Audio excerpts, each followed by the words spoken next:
अन्ना हजारे, उनका एक वीडियो मैं भी आपको दिखाता हूं। यहां आंदोलन किया, हमारी सरकार उसके बाद चुनाव हारी, फिर वो अमेरिका में गए, रोड शो किया।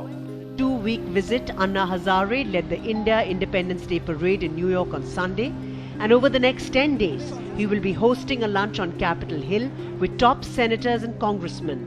जब नेहरू जी के खिलाफ गाय बचाओ वालों का आंदोलन हुआ, उस आंदोलन की फंडिंग अमेरिका कर रहा था। मैं नहीं बोल रहा, अमेरिका का एक जासूस ने खुद लिखा कि हम संघ को पैसे देते थे।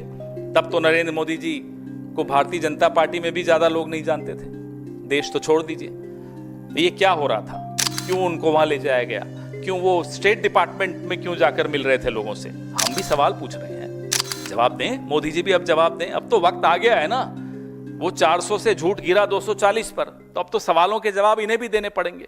अमेरिका के नए डिपार्टमेंट ऑफ गवर्नमेंट एफिशिएंसी यानी डोज, जिसकी कमान इलॉन मस्क के हाथ में है, इसने ऐलान किया कि भारत में वोटर टर्नआउट बढ़ाने के लिए दिया जाने वाला $21 मिलियन का फंड कैंसिल किया जाएगा। बस फिर क्या था, बीजेपी के IT cell chief Amit Malviya और पूर्व मंत्री राजीव चंद्रशेखर ने शोर मचाना शुरू कर दिया, विदेशी दखल, चुनावी प्रक्रिया में घुसपैठ इत्यादि। लेकिन इंडियन एक्सप्रेस की 21 फरवरी की खबर के मुताबिक अमेरिका ने यह पैसा भारत नहीं बल्कि बांग्लादेश में भेजा था। इसके पहले ऑल्ट न्यूज़ के मोहम्मद जुबैर और रिसर्चर आदित्य ओझा ने खुद बीजेपी सरकार के पुराने बयान और सरकारी घोषणाएं खंगालनी शुरू की, तो तस्वीर कुछ और ही निकली। इसमें कई ऐसे वाकयात थे जिसमें भारतीय जनता पार्टी के नेता यूएस एड के अधिकारियों के साथ तस्वीर शेयर करते नजर आए। और तो और पवन खेड़ा ने यह भी आरोप लगाया कि अंधा आंदोलन जिसकी वजह से देश में कांग्रेस की सरकार गिर गई थी, उस अंधा आंदोलन को भी यूएस एड ने स्पॉन्सर किया था। आइए सुनते हैं पवन खेड़ा ने इस प्रेस कॉन्फ्रेंस में क्या कहा। अभी पिछले एक हफ्ते से एक कहानी चलाई जा रही है कि यूएस एड भारत में नरेंद्र मोदी जी को डिस्टेबलाइज, अस्थिर करने के लिए $21 मिलियन दिया। भाई कहां है आपके डोवल साहब, कहां है आपकी आईबी, कहां है आपकी रॉ? ये तो विश्व गुरु हैं, ये तो यूक्रेन से लेकर और पता नहीं कहां पूरे विश्व में जाकर तिकड़मे लगाते हैं। कभी सुनते हैं विदेशों में कुछ कर दिया कांड, कई कई तिकड़मे लगा रहे होते हैं। तो जब इतनी तिकड़मे आप विदेशों में लगाते हो, आपके देश में $21 मिलियन आया, तो ये तो आपके चेहरे पे तमाचा है। क्यों आने दिया आपने? फिर बोलते नहीं नहीं नहीं नहीं, 2012 में जब यूपीए की सरकार थी तब आया था, तो 14 का रिजल्ट जो आपका पक्ष में आया, क्या आप उस पैसे से जीते? जब हम रोज इनसे हम सवाल पूछते हैं, फिर गोल पोस्ट बदल देते हैं। अब कल एक हमारे कुछ मीडिया के, मैं उनको साथी नहीं कहूंगा, उन्होंने भी एक ग्राफ चलाया। वो है ना, वो हमारा एक पड़ोसी है, नाम हिरेन जोशी है, उसने भेजा। हिरेन जोशी का ग्राफ चल रहा है, ट्वीट पे ट्वीट, ट्वीट पे ट्वीट, कि देखो साहब ये इधर से पैसा इधर गया, इधर गया, उधर गया। अरे साहब, खुद भी कुछ दिमाग लगा लो। सारा दिमाग हिरेन जोशी का ही खर्च करोगे? अपना भी कुछ दिमाग लगा दो। फिर किसी ने दिमाग लगाया, ये उसका नतीजा। ये पैसा बांग्लादेश गया, ये $21 मिलियन यूएस एड का बांग्लादेश के एनजीओस को गया। अब वो क्यों गया, वो बांग्लादेश जाने और यूएस एड जाने। हम ये जानते हैं कि एक वक्त ऐसा था जब भारत के प्रधानमंत्री के पद की एक ऐसी साख होती थी कि अमेरिका तक को पीछे हटना पड़ता था। मैं बांग्लादेश 1971 की बात कर रहा हूं। आज अमेरिका से $21 मिलियन बांग्लादेश में आ गया, हमारे साहब विश्वगुरु बन के ढपली बजा रहे हैं। कुछ पता नहीं बांग्लादेश में अगर अस्थिरता आती है तो उसका क्या प्रभाव भारत पे नहीं पड़ता? भारी प्रभाव भारत पर पड़ता है। अरे भारत पर तो पड़ता है, आपके अपने दोस्त अडानी पर भी पड़ता है। ये आपका इंटेलिजेंस है, ये आपके दोवल साहब हैं, जेम्स बॉन्ड अपने आप को कहते हैं।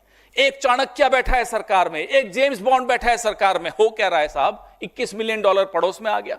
अदानी जी बेचारे बैठे सोच रहे हैं कि न जेम्स बॉन्ड ने कुछ किया, न चाणक्य ने कुछ किया, मेरी तो बिजनेस बांग्लादेश में बंद हो गई। हम यूएसएड या जो भी ये फॉरेन फंडिंग एजेंसीज हैं, हम इनके खिलाफ नहीं है।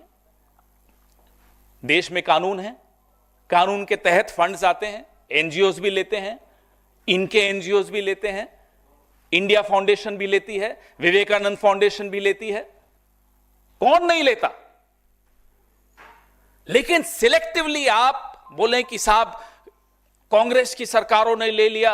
अरे जब स्मृति ईरानी ब्रांड एम्बेसडर थी यूएसएड की और सिलेंडर लेकर यहां सड़कों पर प्रदर्शन करती थी, तो क्या यूएसएड करवा रहा था वो प्रदर्शन? बताइए।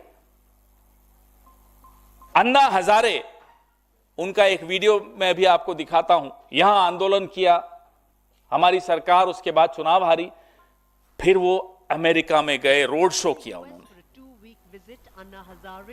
फोर्ड फाउंडेशन का पैसा आता था, सबके सामने था, उसमें आरएसएस भी इन्वॉल्व। देखिए ये वीडियो, ये अन्ना हजारे जी घूम रहे हैं न्यूयॉर्क की सड़कों पर। And the son and daughter of Martin Luther King. He will also be sharing ideas with Silicon Valley entrepreneurs and speaking at the prestigious Wharton School. ये आपको सामने फोटोएं दिख रही हैं, देखिए लगातार।